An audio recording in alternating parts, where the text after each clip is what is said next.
Hey, Justin in Moss Point, Mississippi. Matthew here with freeprescriptionlenses.com, and with the help of my GoPro camera, I'm going to cut prescription lenses with Transition Signature 7 and Crizal Alize for your RayBan 7107 color 2000, which is the classic shiny black in the 56 eye size. Hopefully my camera is good enough to pick that up.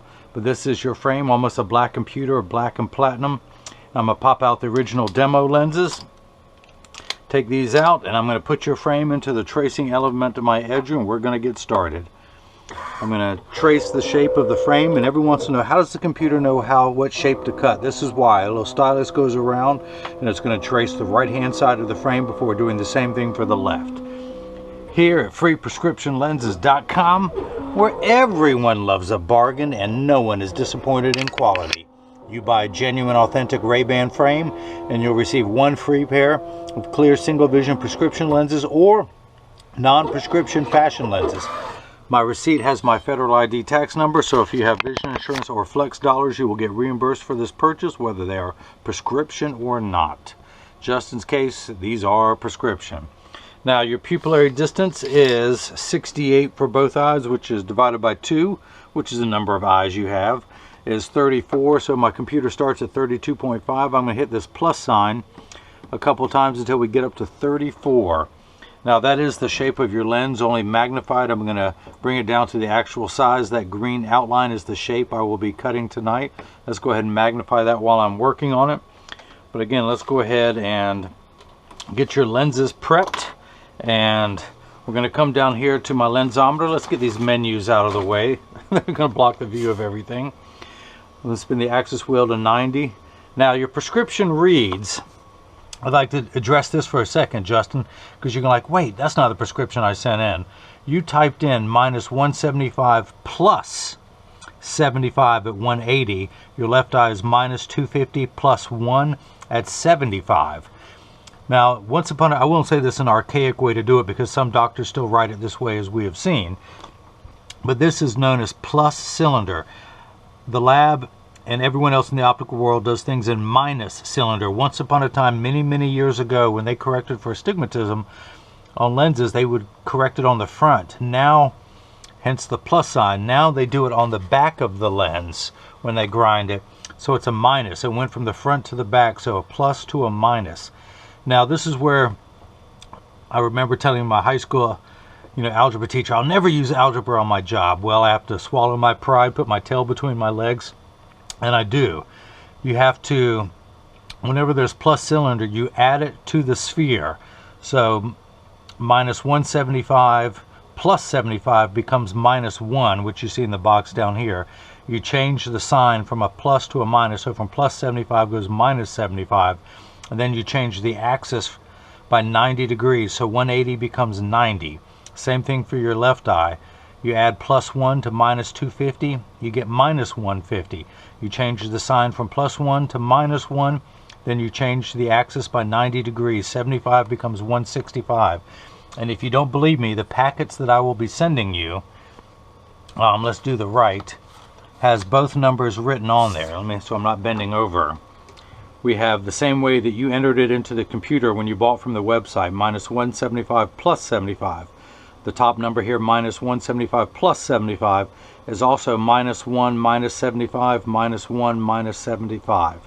So let's go ahead and begin now that I've cleared that up, because as I talk, you're going like, that's not what I typed in there.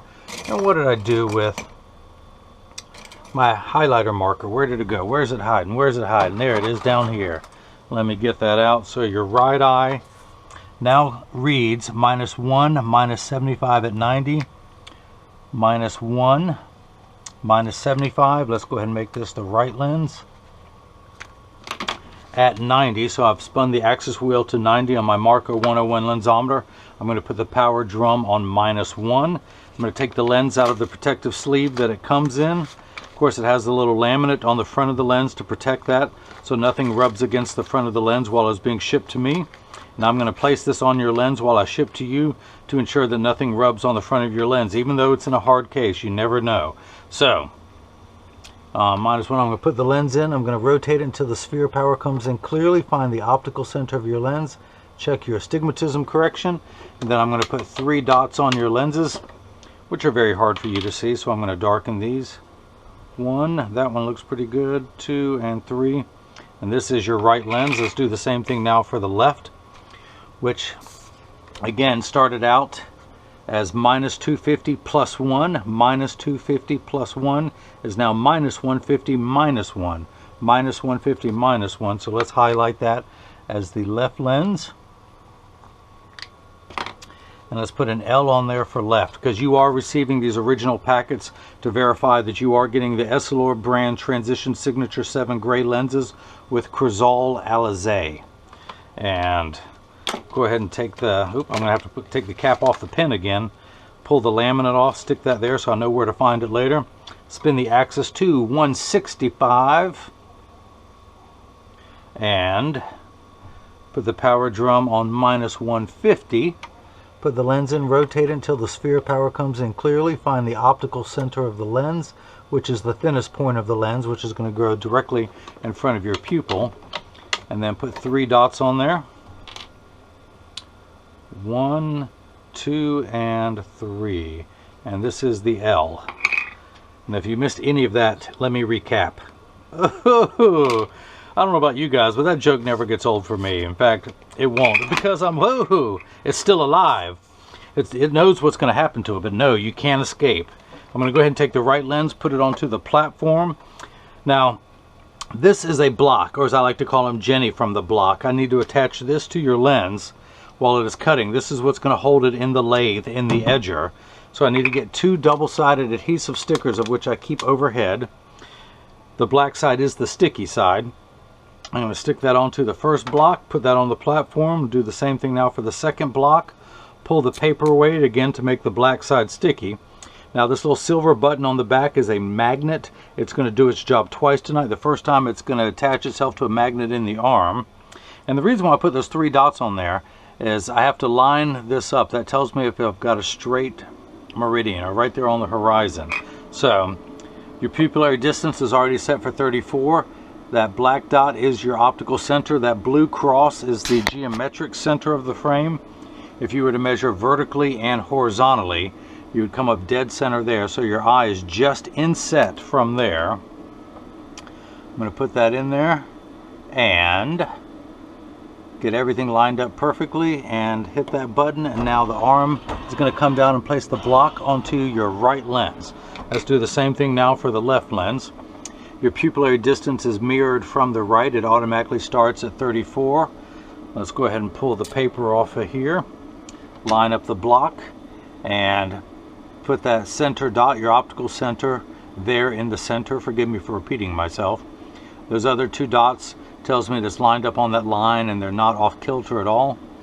And we're going to hit that button and the block's going to come down and be attached to your left lens now. Now this is the edger. This is what costs $40,000. It weighs 200 pounds. I recommend everyone go out and buy their own. Put it on your kitchen counter, then you can cut your own lenses at home. You won't need this guy anymore. But the actual cutting wheel is over here on the far right.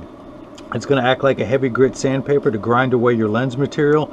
This wheel in the center with that channel, that valley, that's what's going to put the bevel onto the lens so it stays inside the bevel of the frame. So let's go ahead and grab the magnet. Now it's going to do its job a second time tonight. It's going to hold it in place into the chuck, or as I like to call it, the Charles, because I don't know this machine well enough to call it chuck. I'm going to wake up the computer. I'm going to program. These are polycarbonate lenses.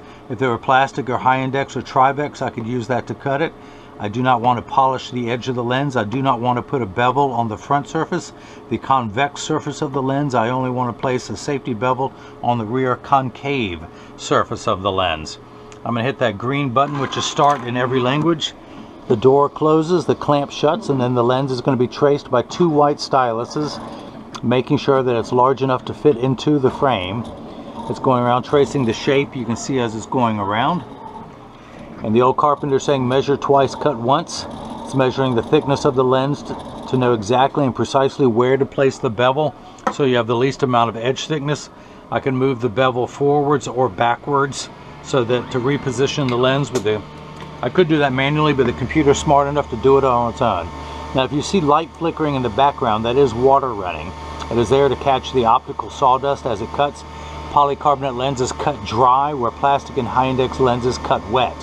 You will see water sprayed onto the lens the last 20 seconds of the cutting cycle, just to wash away any optical debris that you now see clinging onto the edge of the lens. Now your lenses are, because they're cutting dry, they are polycarbonate. As I mentioned before, these are the Essilor brand, premium brand lenses. They call their polycarbonate lenses airwear because they feel they are as light as air. The TR stands for transition, the Roman numeral 7, V11, and GY for gray. Of course, don't take the initials for it. You can see these are the transitions, signature 7 gray lenses with Crizal Alize with a little 25 SPF. Now, polycarbonate is 40% thinner and lighter than plastic. It is virtually unbreakable. Your lenses are bulletproof up to 22 caliber and have both UVA and UVB protection built into the lens.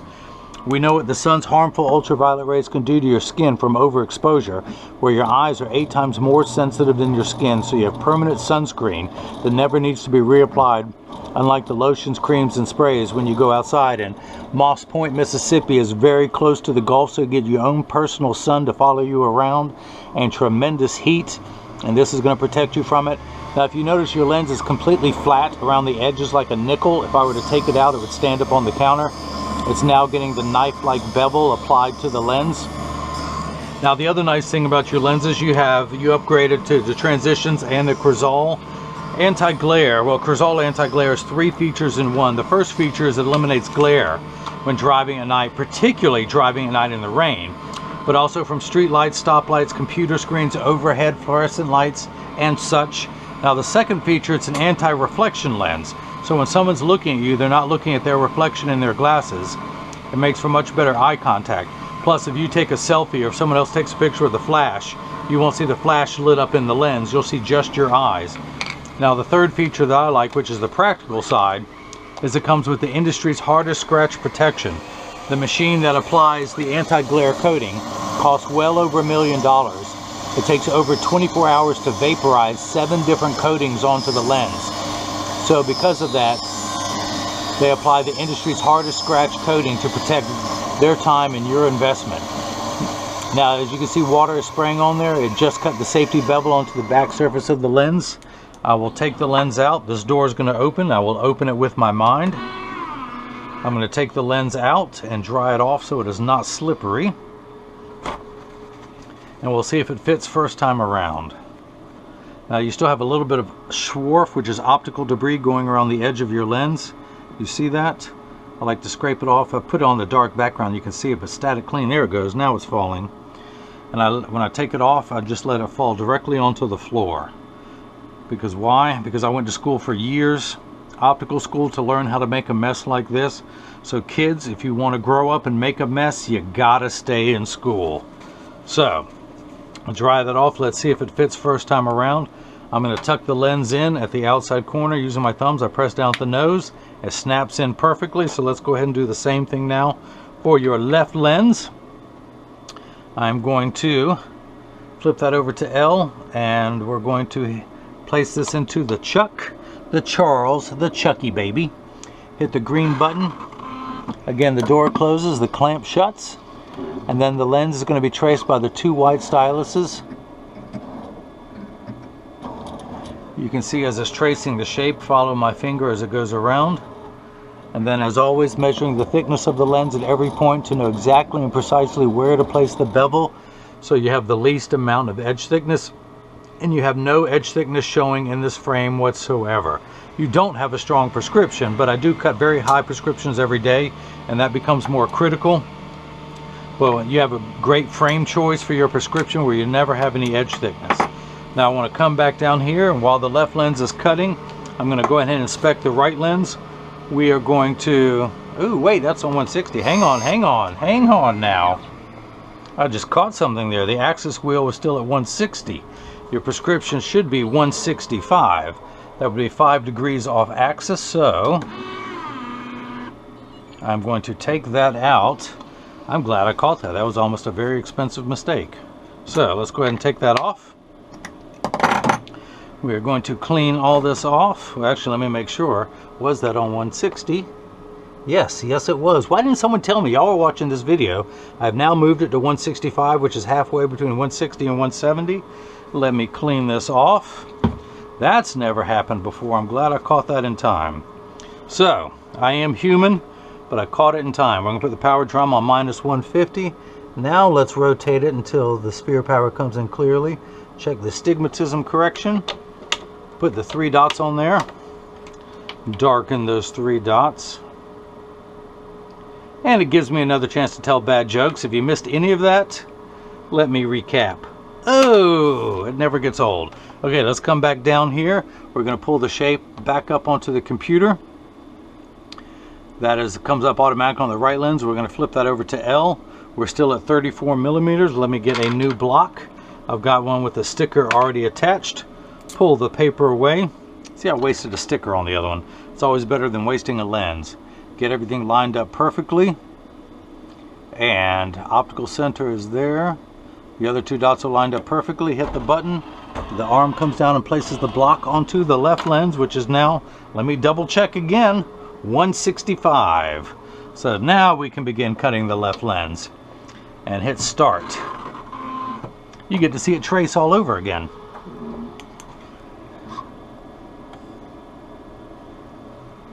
Come on, there it goes. It's starting up. Oh, it already traced once, so it knows what it needs to do. So let's go back down. What do I do with your prescription? Here it is. And we're going to spin it from 165 over to 90. Now let's double check I did the right lens correctly. I'm going to put it in just in front of that red dot, which is your optical center. And I am reading -1. Now the unit of measurement we use in the optical world is called a diopter, spelled D-I-O-P-T-E-R. Starting at 0 and going up in quarter increments from there, 0.25, 0.50, 0.75, 1, 1 1/4, 150, and so on. So you need 4 steps of correction for your farsightedness. You are nearsighted. Without your glasses on, you can see everything up close, great. But beyond arm's reach, you need correction. So you need 4 steps of farsighted correction. Now after everything's the correct size, you need 3 additional steps of astigmatism correction. Now there is a stigma over the word astigmatism. It just means shape. It's like saying someone has straight hair, someone else has curly hair. That is it. You don't freak out when you hear about people's hair. But it is not a disease. It is not an affliction. It fluctuates. It comes and goes. This first number makes everything the correct size. Astigmatism is what makes 6s and 8s look alike, or the letters P and F. So this first number makes everything the correct size. This takes away the fuzzy edges. Think of it as the fine-tune knob. And like any knob you can turn, a straight line at the cap is 0, 90 in the center, and 180 being to the far right. We're going to turn that knob exactly halfway to about 90 degrees. Now let's check your astigmatism correction. We started off at 1, and we're going to end up at -175. And that's where we're at, -175. 1 tick mark away from 2. Now, getting back to the high school math, you have to add like signs together. So a -1 and a -75. Let's use today's terms. If someone had borrowed $1 and then they borrowed another 75 cents, they would owe you $1.75. That's where we're at. 175 in the red. Your lenses are minus because they minify. Now your left eye, you need 6 steps of correction, so it's a little bit stronger. Your right eye is the strongest of the 2. Your left eye needs more correction because it's weaker. As we age, all of our muscles in our body weaken, and we have 6 eye muscles, and they're no different. So your left eye needs more correction. It's a little bit weaker. You need 6 steps of farsighted correction. You need an additional 4 steps of astigmatism correction. We have a total power of 175 in the right eye. We're going to end up with a total power of 250 in the left. Now we're going to turn that fine-tune knob past the 90 to almost the 180. We're going to stop at 165. These first 2 numbers are real values to be concerned with. This last number could be anywhere from 0 to 180 and really doesn't mean much. Of course, these first 2 numbers really don't mean much to you either, but they mean something to me. And I'm glad I caught that one. That would have been my first mistake on camera. I have over 500 videos with no mistakes.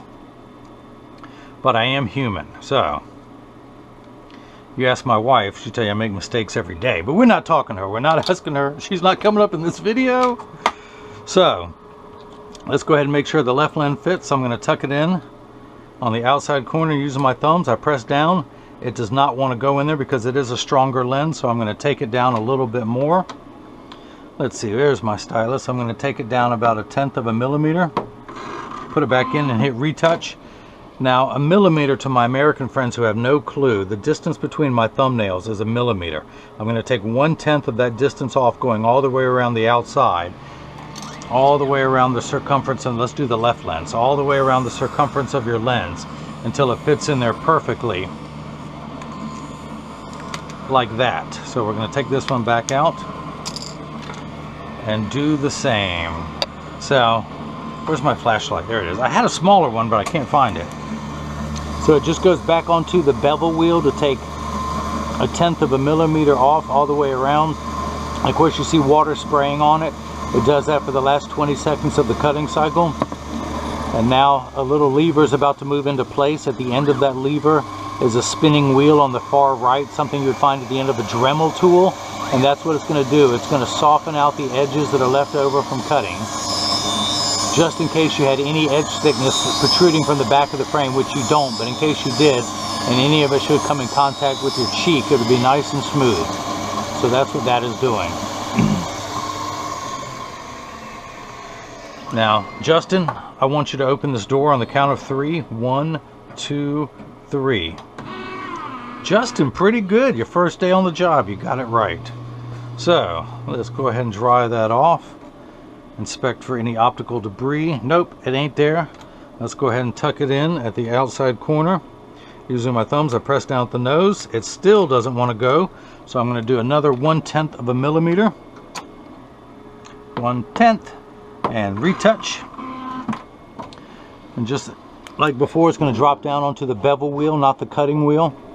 Now, I am a perfectionist. I cut every pair of lenses that get shipped worldwide. The reason why I want to make sure that it easily mounts is because if I were to force it into the frame, it would cause your frame to stretch, or what we in the business called roll. If you can imagine your frame being like a gutter, if I were to put a large lens in there, it would force the bottom of the frame to roll outwards, shortening the life of the frame and give you an ugly cosmetic appearance. And again, because I cut every pair of lenses that gets shipped worldwide, which includes Mississippi, I'm going to make sure they are perfect. The old IBM study, if you do a job great, the consumer tells 10 people. If you do a job poorly, they'll tell 200. So I apologize that this takes an extra couple minutes, but I got to protect my reputation and have you look as good as possible.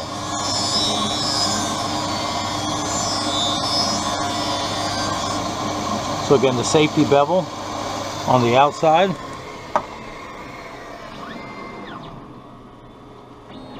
Let's go ahead. Justin, you want to open the door again? Okay, let's do it. Good job, Justin. Hit the button to open the Charles. And speaking of Charles, how far are you away from Lake Charles, Louisiana? Alright, so we're going to tuck this in again, the outside corner. If it doesn't fit this time, I'm going to hit it with a hammer. Oh, it listened to me because then it went in. I'm just going to knock it in. Okay, let's go ahead and take this block off. Now we can come back down here. I'm going to put it into my lensometer just above that red dot, your optical center. Where still, I need to turn the axis wheel to 165. I check your spherical component and breathe a sigh of relief when it comes out to 150, exactly halfway between 1 and 2. We're going to check your astigmatism correction. We're going to end up with a final power of -250. Whoo, another sigh of relief, -250, exactly halfway between 2 and 3.